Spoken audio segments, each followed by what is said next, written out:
Mga kasubaybay, ang bibigyan ko lamang ng reaksyon o kuro-kuro palagay itong nangyaring digmaan sa pagitan ng Iran at Israel, US. Alam niyo mga kasubaybay, para doon sa mga tao na, lalo sa mga Pilipino na nagsasabi na bakit daw tayo ay ah, pumapayag na ang Amerika ay maglagay ng mga base militar o mga armas dito sa ating bansa. Ang pinupunto nga nila, sa halip na pumayag tayo na gamitin tayo ng Amerika o tulungan tayo ng Amerika na palakasin ang ating sandatang lakas, ang sabi nila o pinupunto nila madadamay lang daw tayo sa digmaan sa pagitan, kung sakali ha, ng China at US. Mga kasubaybay, kung yung mga taong yun lamang ay nakikita yung nangyayari ngayong digmaan sa pagitan ng Israel, US at Iran, diyan pa lamang sa nangyaring digmaan na makikita nila na ang China na sinusuportahan nila hindi maaasahan sa panahon ng kaguluhan o sa panahon ng digmaan. Dahil kita natin kung gaano ka tibay na ng relasyon ng China at Iran. At talaga namang sabi nga ay halos Iran ang nagsusupply ng langis at krudo sa China. Halos Iran ang bumubuhay sa China. Kung ang pag-uusapan ay ang supply ng gasolina at langis. Pero kita natin, nang girahin ang Iran ng US at saka Israel, may nagawa ba ang China? Diba kitang-kita natin nanonood lang sila at kunyari, kinukundina nila.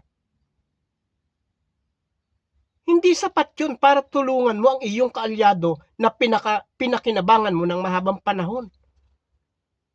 Hindi sapat yun yung kundinahin mo.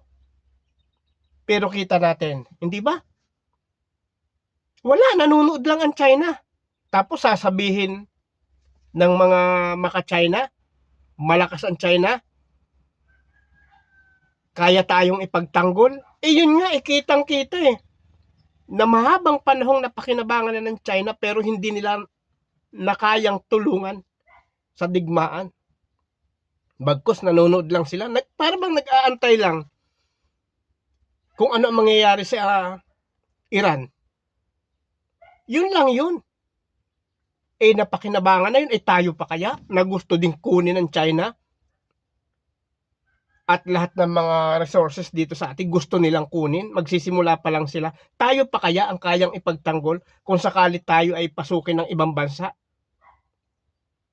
Tayo pa kaya? Hindi. Panunuorin din lamang tayo at ang gusto nga ng China hindi tayo lumakas. Ibig sabihin, ang gusto ng China, mamalaging mahina tayo. Para kung sakupin man nila, girahin man nila tayo, wala tayong magagawa kung hindi sumurrender na lang. Yun ang gusto ng China. Kabaliktaran ng gusto ng Amerika na palakasin ang bansang Pilipinas. Tapos ngayon, sasabihin nyo ng mga maka-China, malakas ang China? Kalukuhan yun. Sana mamulat na kayo. Sana makita ninyo itong nakaraang digmaan sa Iran. Hindi pa nga nakaraan yan. Hindi pa natin sigurado kung matitigil na o mahihinto na yung labanan na yan Hindi ba? Kung durugin ng Israel at ng US, anong ginagawa ng China at Russia? Nakapanood lang. Tapos yung mga maka-China, sasabihin nyo, aasa kayo sa China? Malakas ang China? O ngayon, pamukha ang ipinakita sa inyo, walang kakayanan ng China na magkipagsabayan sa digmaan. Wala. Hindi ba kayo namumulat? Mga maka-China? Hindi ko alam kung sadya na lang kayong pumipikit ang mata at patuloy paulit-ulit lang na binibigyan ninyo ng katuwiran yung sarili nyong gusto lamang na pang sarili lamang. Yun lang yun. Maglulukuhan pa ba naman tayo sa tatanda na nating ito? Hindi ba? O nasa nang ipinagmamalaki nyo ho, yung mga senador dyan? Tsaka yung isa dyang talaga naman lantaran kung sumuporta sa China. Kilala na ninyo yun. Bagamat sabi ko nga nung mga nakaraan hindi ako sumusuporta sa pangalan kung hindi dun sa ginagawa na mabuti para sa bansa. Pero kung ang ginagawa mo ay para sa ibang bansa, bakit kita susuportahan?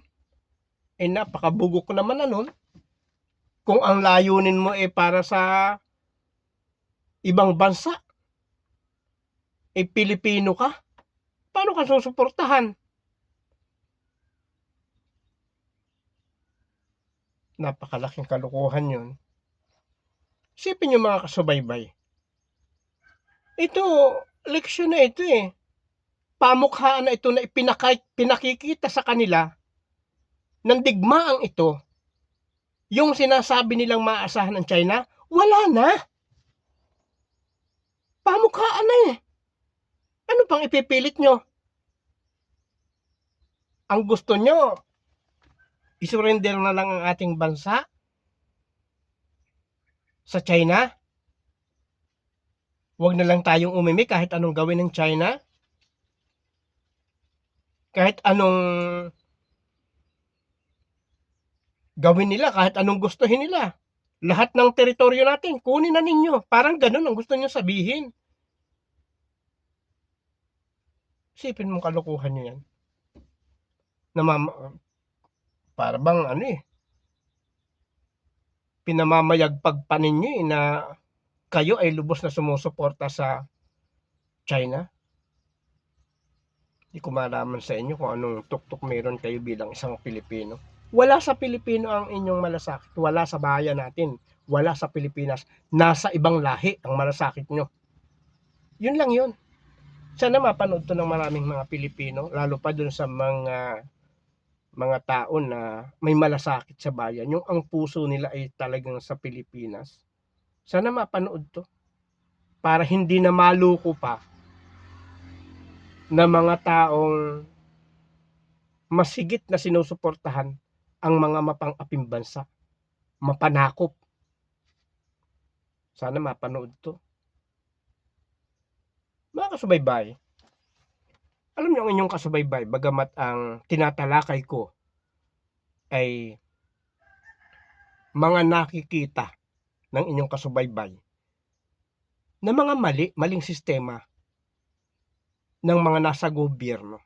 Kasi katulad nga ng may nagsasabi nga bakit daw ang tinitira ko lahat. Kaya nga sabi ko dun sa taong nagsabi sa akin ng gano'n, nagsasabi na bakit lahat? Alam natin, nating lahat, na ang bawat tao may karapatang sumubaybay. Yung pagsusubaybay, parang ikaw ay mata.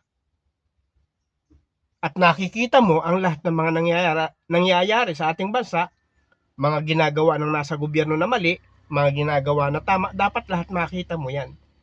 Kaya nga ang title ng aking YouTube channel, Subaybay Wala akong pinipili. Nasa gobyerno ka pero masama ang ginagawa mo, pupunahin kita. Kasi sinusubaybayan kita. Tama ang ginagawa mo, ipahahayag ko. Tama ang ginagawa mo kasi subaybay nga Nakasubaybay ang inyong kasubaybay sa lahat ng mga ginagawa nyo. At yung karapatan ng bawat Pilipino. Ginagamit ko lang yun. At saka pala bago mahuli ang lahat, bago matapos ang video to, may nagpapa-shoutout sa akin. Si